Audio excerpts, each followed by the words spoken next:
These are the Grimm fairy tales, very old stories from very long ago. We're looking for a story that you may be familiar with. It's a good story for bedtime. It's a good story for daytime. Let's read it. Snow White and the Seven Dwarves. Told you may have heard of it.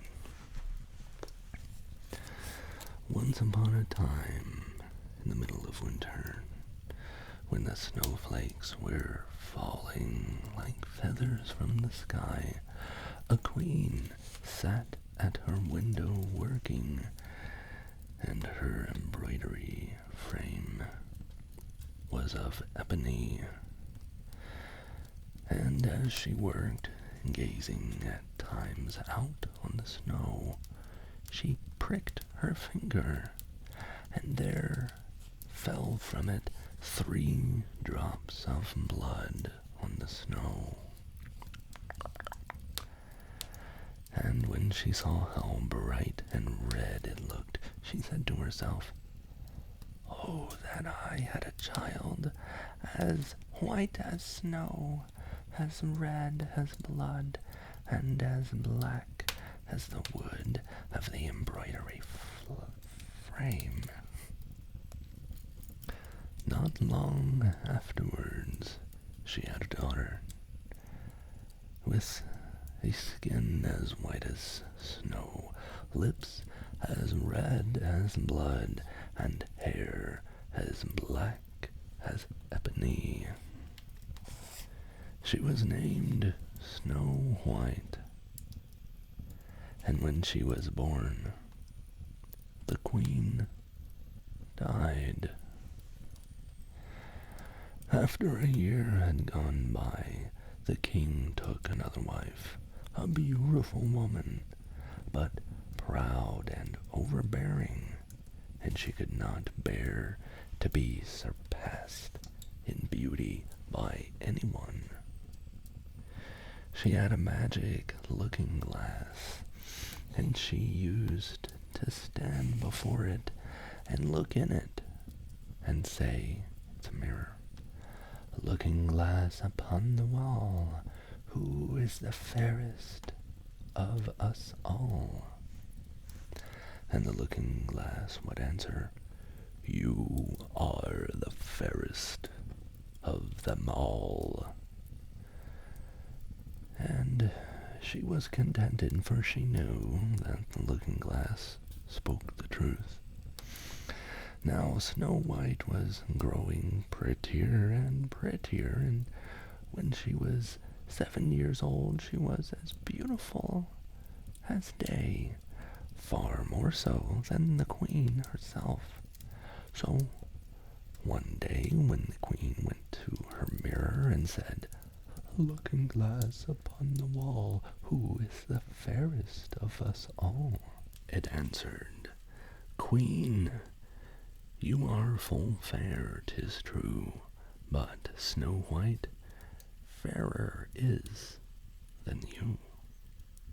This gave the queen a great shock, and she became yellow and green with envy, and from that hour her heart turned against Snow White, and she hated her.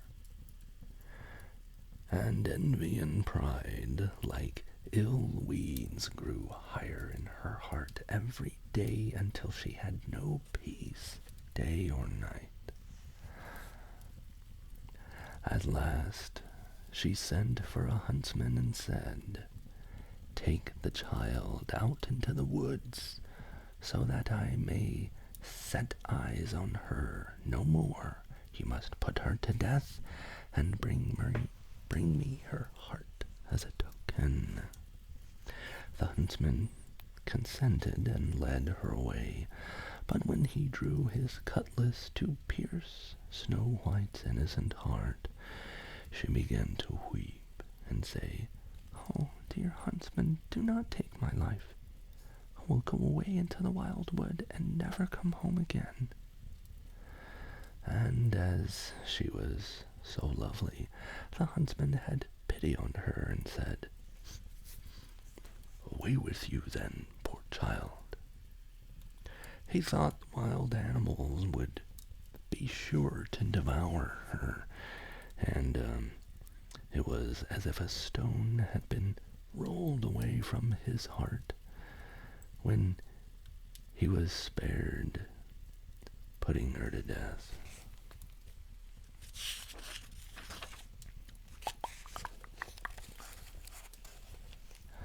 Just at that moment, a young wild boar came running by, so he caught it and killed it, and taking out its heart, he brought it to the queen for a token, and it was salted and cooked, and the wicked woman ate it up, thinking that there was an end of Snow White. Now, the poor child found herself quite alone in the wild woods. She felt full of terror, even if the very leaves on the trees. And she did not know what to do for fright.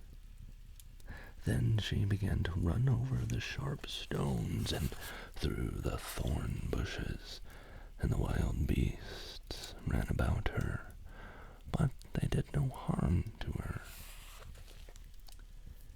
She ran as long as her feet would carry her, and when the evening drew near, she came to a little house, and she went inside to rest. Everything there was very small, but as pretty and clean as possible. There stood a little table, ready laid, and it was covered with a white cloth, and 7 little plates, and 7 knives and forks, and drinking cups. By the wall stood 7 little beds, side by side, covered with clean white quilts.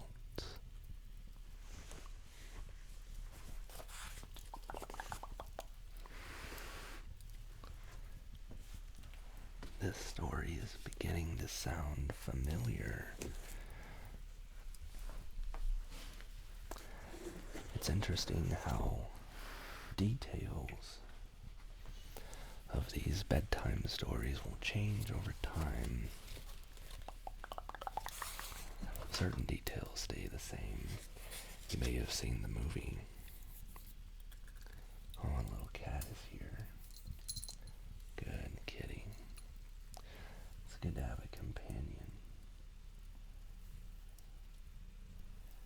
Even if the companion isn't a human.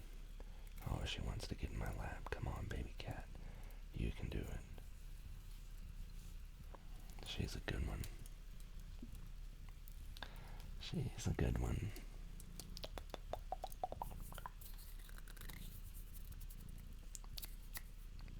She's getting a good spot to lay down.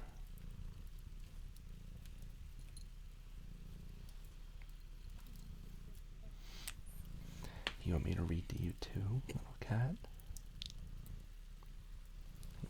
You want me to read to you too? Do you want to read to me? Sometimes kitty cats like to sit with you while you read. Maybe it's not the reading that she's interested in, but the sitting. Oh, you want me to show you the pictures, little darling? There's no pictures, but she can't tell. She can't even read. Isn't that right, honey? Okay. She's gonna lay in my lap and make biscuits on my skin. Good thing I'm wearing pajamas.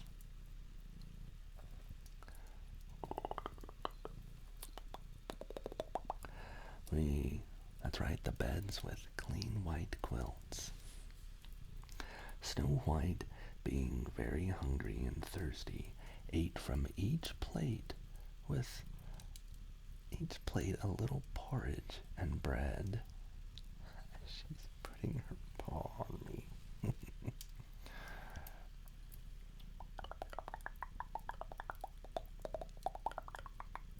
And drank out of each little cup a drop of wine, so as not to finish up any one portion. after that she felt so tired that she lay down in turn on each of the beds, but none of them seemed to suit her. One was too long, another too short. But at last the seventh was quite right, and she lay down upon it, committed herself to heaven, and fell asleep. She fell asleep, Blue part. Okay. When it was quite dark, the masters of the house came home. They were 7 dwarves, whose work it was to dig underground among the mountains.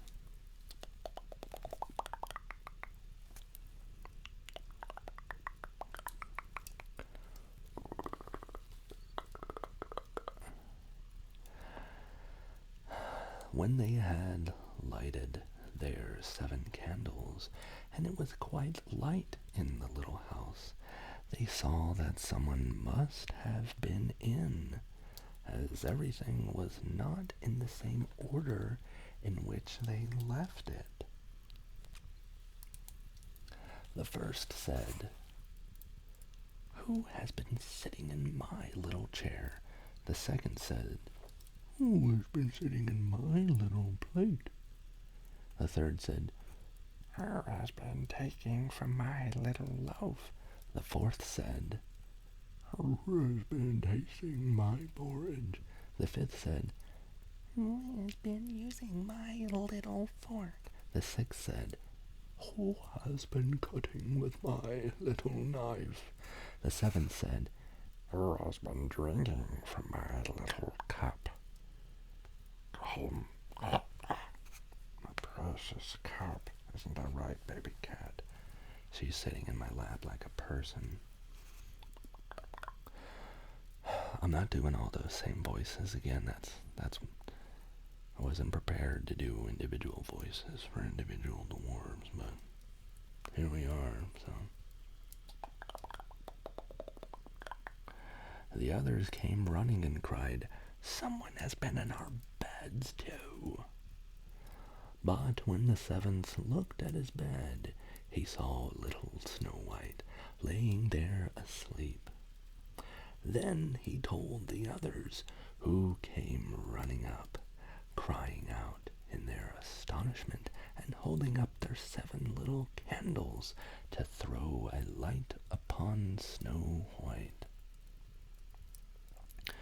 "Goodness gracious," they cried, "what a beautiful child is this!" And they were so full of joy to see her that they did not wake her, but they let her sleep on. Boy, don't you wish your alarm clock would let you do the same thing?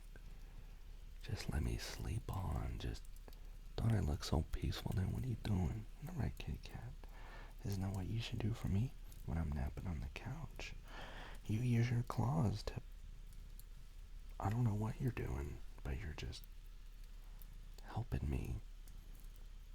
Ensuring I'm still awake, I suppose.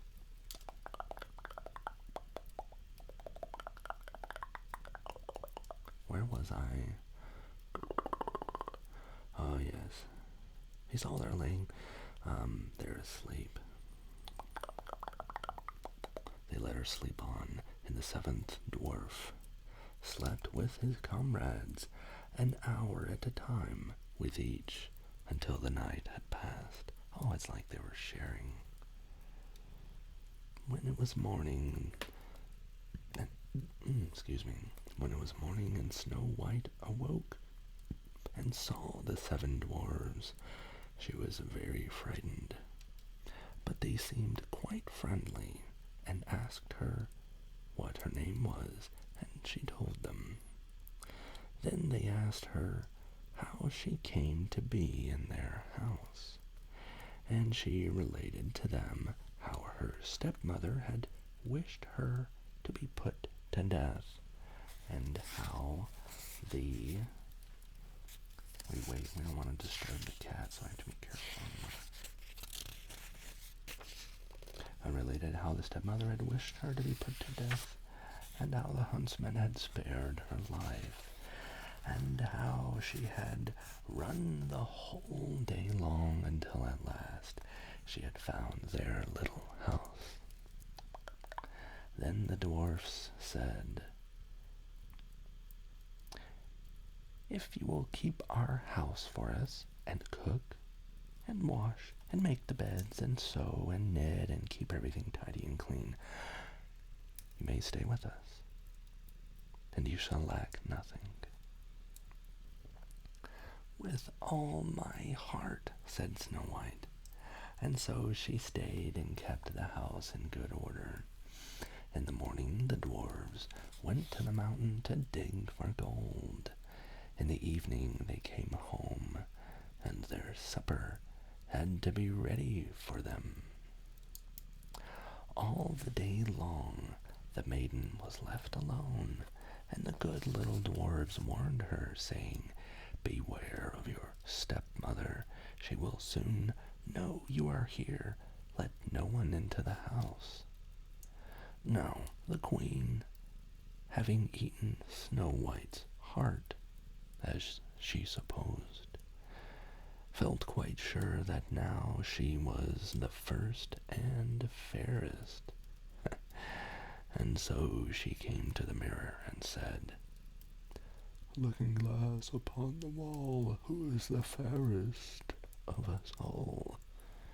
And the glass answered, "Queen, thou art of beauty rare, but Snow White, living in the glen with the 7 little men, is 1,000 times more fair." Oh, and then she was very angry. Isn't that right, kitty cat? She was angry, oh my goodness. For the glass always spoke the truth, and she knew that the huntsman must have deceived her, and that Snow White must still be living. And she thought and thought how she could manage to make an end of her, for as long as she was not the fairest in the land, envy left her no rest. At last she thought of a plan. She painted her face and dressed herself like an old peddler woman, so that no one would have known her. In this disguise she went across the 7 mountains until she came to the house of the 7 little dwarves. And she knocked at the door and cried, "Fine wares to sell, fine wares to sell." Snow White peeped out of the window and cried, "Good day, good woman. What have you to sell?" "Good wares, fine wares," answered she, "laces of all colors." And she held up a piece that was woven of many colored silk. "I need not be afraid of letting this good woman," thought Snow White, and she unbarred the door and bought the pretty lace. "What a figure you are, child," said the old woman. "Come and let me lace your bodice properly for once." Snow White, suspecting nothing, stood up before her and let her lace her and do it with the new lace that she bought. But the old woman laced so quickly and tightly that it took Snow White's breath away, and she fell down as dead. And they all lived horribly ever after. Just kidding, there's more story. "Now you are no longer the fairest," said the old woman as she hastened away. after that, towards the evening, the 7 dwarves came home, and they were terrified to see their dear Snow White laying on the ground without life or motion. They raised her up, and when they saw how tightly the lace was drawn, they cut it in two. Then she began to draw breath, and little by little she returned to life. When the dwarves heard what had happened, they said, "The old peddler woman was none other than the wicked queen. You must beware of letting anyone in when we are not here." And when the wicked woman got home, she went to her glass and said, "Looking glass against the wall, who is the fairest of us all?" And she said it just like that. And it answered as before, "Queen, thou art of beauty rare, but Snow White, living in the glen with the 7 little men, is 1,000 times more fair." When she heard that, she was so struck with surprise that all of the blood left her heart, for she knew that Snow White must still be living, and that must be the end of her and the end of the story. But it's not. There's more. "But now," she said, "I will think of something that will be her ruin." And by witchcraft she made a poisoned comb. Then she dressed herself up to look like another and different sort of old woman. So she went across the 7 mountains and came to the house with the 7 dwarves, and knocked on the door and cried, "Good wares to sell, good wares to sell." Snow White looked out and said, "Go away, I must not let anybody in." "But you are not forbidden to look." "You're not forbidden to look," said the old woman, taking out the poisoned comb and holding it up. It pleased the poor child so much that she was tempted to open the door, and when the bargain was made, the old woman said, "Now for once your hair shall be properly combed." Poor Snow White, thinking no harm, let the old woman do as she would, but no sooner was the comb put to her hair than the poison began to work, and the poor girl fell down senseless. "Now you have a paragon of beauty."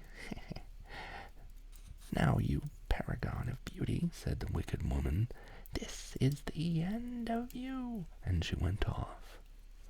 By good luck it was now near evening, and the 7 little dwarfs came home.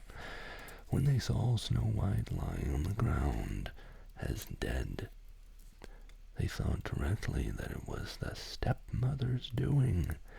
They looked about and found the poisoned comb, and no sooner had they drawn it out of her hair than Snow White came to herself and related all that passed. Then they warned her once more to be on her guard, and never again let anyone at the door. And the queen went home and stood before the looking-glass and said, "Looking glass against the wall, who is the fairest of us all?" And the looking-glass answered as before, "Queen, thou art of beauty rare, but Snow White, living in the glen with the 7 little men, is 1,000 times more fair."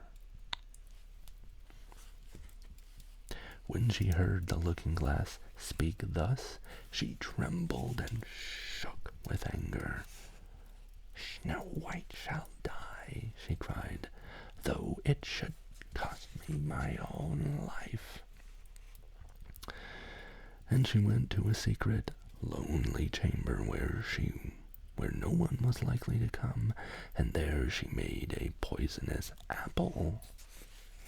It was beautiful to look upon, being white with red cheeks, so that anyone who should see it must long for it, but whoever ate even a little bit of it must die. When the apple was ready, she painted her face and clothed herself like a peasant woman, and went across the 7 mountains to where the 7 dwarves lived. And when she knocked at the door, Snow White put her head out of the window and said, "I dare not let anybody in. The 7 dwarves told me not to." "All right," answered the woman. "I can easily get rid of my apples elsewhere. Here, I'll give you one." "No," answered Snow White. "I dare not take it." "Are you afraid of poison?" said the woman. "Look here, I will cut the apple in 2 pieces. You shall have the red side. I will have the white one." The apple was so cunningly made that all of the poison was in the rosy half of it. Snow White longed for the beautiful apple, and she saw the peasant woman eating a piece of it, and she could no longer refrain, but stretched out her hand and took the poisoned half. But no sooner had she taken a morsel of it into her mouth than she fell to the earth as dead.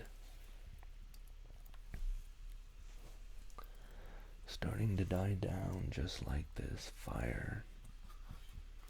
Maybe we'll put some more wood. I made a thin piece here.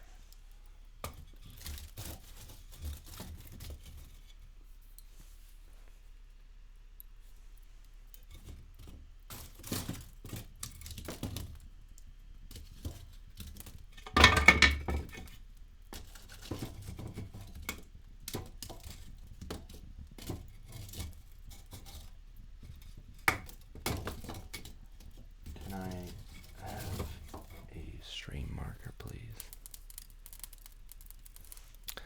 Let's put this there.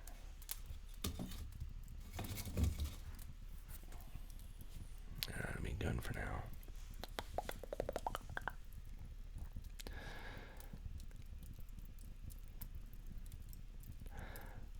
And so she took a bite of the apple, and at least the red side, the poison side, and she fell to the earth as dead.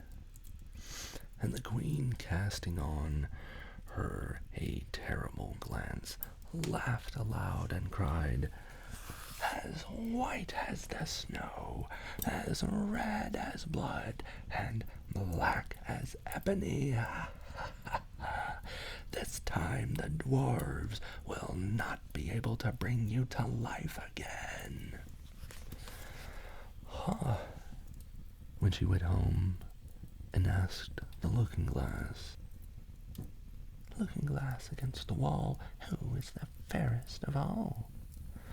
At last it answered, "You are the fairest now of all."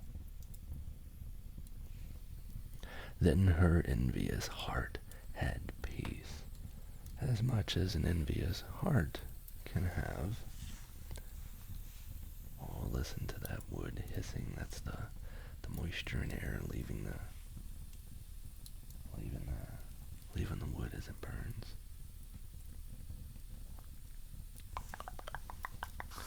The dwarves, when they came home in the evening, found Snow White lying on the ground, and there came no breath out of her mouth, and she was dead. They lifted her up, sought if anything poisonous was to be found, cut her laces, combed her hair, washed her with water and wine, and But all was of no avail. The poor child was dead and remained dead. Then they laid her on a bier, B-I-E-R, and all 7 of them sat around it and wept and lamented 3 whole days. And then they would have buried her, except that she still looked as if she were living, with her beautiful blooming cheeks. So they said, "We cannot hide her away in the black ground." And they made a coffin of clear glass that could be looked into from all sides. They laid her in it and wrote upon it in the golden letters her name, and that she was a king's daughter. Then they set the coffin out upon the mountain, and one of them always remained by it to watch. And the birds came too, and mourned for Snow White, first an owl, then a raven, and last a dove. Now, for a long while Snow White lay in the coffin and never changed, but looked as if she were asleep, for she was still as white as snow, as red as blood, and her hair was as black as ebony. It happened, however, that one day a king's son rode through the wood and up to the dwarf's house, which was near it. He saw on the mountain the coffin, and beautiful Snow White within it. And he read what was written in gold letters upon it. Then he said to the dwarves, "Let me have the coffin, and I will give you whatever you like to ask for it." But the dwarves told him that they could not part with it for all the gold in the world. But he said, "I beseech you to give it to me, for I cannot live without looking upon Snow White. If you consent, I will bring you to great honor and care for you as if you were my brethren." Okay, alright, I wonder if that's going to be good enough. When he pleaded, the good little dwarves had pity on him and gave him the coffin. And the king's son called his servants and bid them carry it away on their shoulders.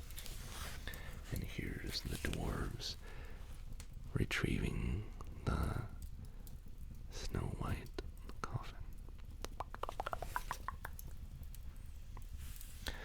Now it happened that as they were going along, they stumbled over a bush, and with the shaking of the bit of poisoned apple flew out of her mouth.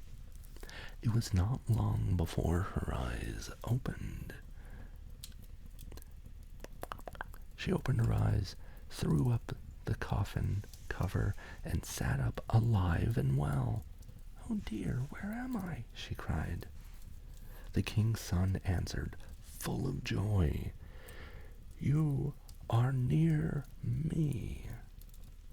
And relating all that had happened, he said, "I would rather have you than anything in the world. Come with me to my father's castle, and you shall be my bride." As Snow White was kind and went with him, and their wedding was held with pomp and great splendor.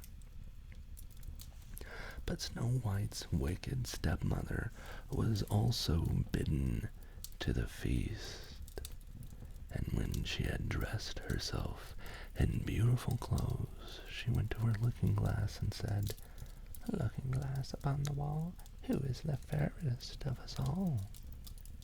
The looking-glass answered, "O queen, although you are of beauty rare, a young bride is 1,000 times more fair.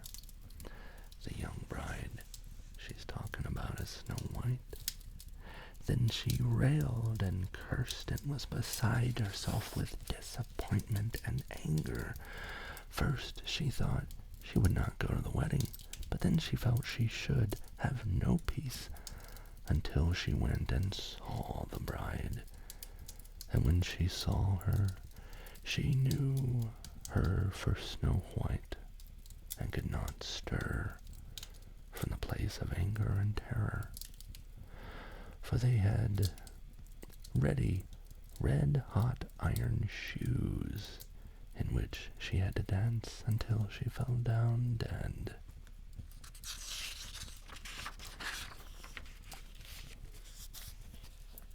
The end.